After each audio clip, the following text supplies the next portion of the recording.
নমস্কাৰ বন্ধুসকল, আজি আমি এই ভিডিঅ'টোত আলোচনা কৰিম এপিডিচিএলৰ এডমিট কাৰ্ডখনত কি লিখা আছে আৰু আপুনি এক্সাম দিব কেতিয়া যাব লাগিব আৰু লগত কি কি নিব লাগিব আৰু কি কি নিব নালাগে সকলোবিলাক আজি আমি এই ভিডিঅ'টোত যদি আলোচনা কৰিম।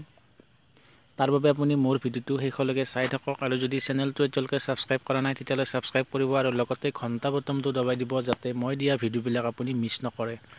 ইয়াতে দেখিছে আপুনি এপিডিচিএলৰ এখন এডমিট কাৰ্ড হয় আৰু ইয়াতে প্ৰথম আছে আপোনাৰ name of candidate, roll number, father's name, mother's name, date of exam,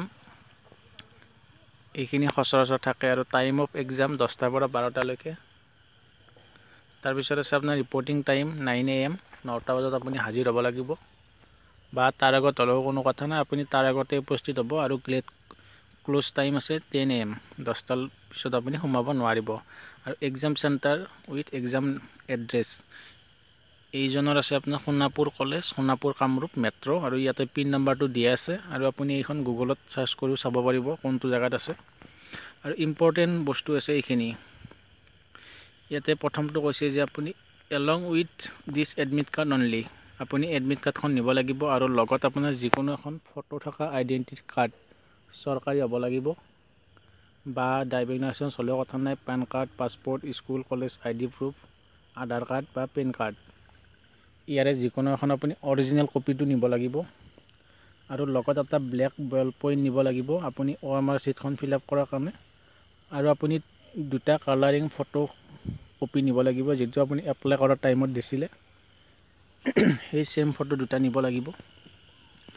তাৰপিছত আপুনি কোনো ধৰণৰ ৰবৰ জাতীয় বস্তু নিব নোৱাৰিব আৰু মোবাইল, গ্ৰাফ পেজ, কেলকুলেটৰ, ঘড়ী, ব্লুটুথ ডিভাইচ বা কোনো ইলেক্ট্ৰনিক ডিভাইচ আপুনি নিব নোৱাৰিব, নতুবা আপোনাক ডিছকুৱালিফাই কৰা হ'ব।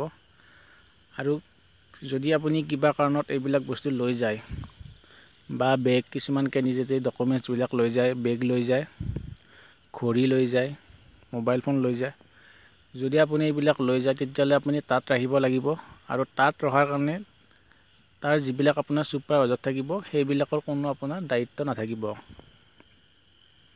তাৰপিছত আছে no candidate shall be allowed to enter into the examination hall the after beginning of examination, পৰীক্ষা আৰম্ভ হোৱাৰ পিছত আপোনাক সোমাব দিব নোৱাৰিব।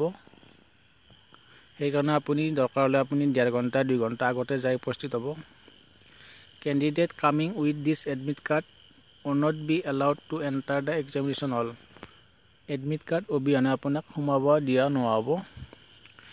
আপুনি এডমিট কাৰ্ডখন লগত ৰাখিবই লাগিব। আৰু ইয়াতে কৈছে যে যেতিয়ালৈকে পৰীক্ষা শেষ নহয়, অৰ্থাৎ ইয়াতে 2 ঘণ্টা পৰীক্ষা হ'ব, তেতিয়ালৈকে আপুনি এক্সাম হলত বহিয়ে থাকিব লাগিব। ধৰক আপোনাৰ 1.5 ঘণ্টাত পৰীক্ষা শেষ হ'ল, তেতিয়া আপুনি ছাবমিট কৰি আপুনি ওলাই আহিব নোৱাৰিব। তাৰপিছত আছে লাষ্ট পইণ্টটো, candidate must submit OMR sheet to respective invigilator before leaving the examination hall, যেতিয়া আপুনি পৰীক্ষাৰ পৰা ওলাই আহিব তেতিয়া আপুনি তাত থকা গাৰ্ডজন অৰ্থাৎ ছুপাৰভাইজাৰজনক আপুনি আপোনাৰ OMR চিটখন ছাবমিট কৰি আহিব লাগিব। যদি আপুনি তেনেকুৱা নকৰে তেতিয়াহ'লে আপোনাক ডিছকুৱালিফাই কৰা হ'ব।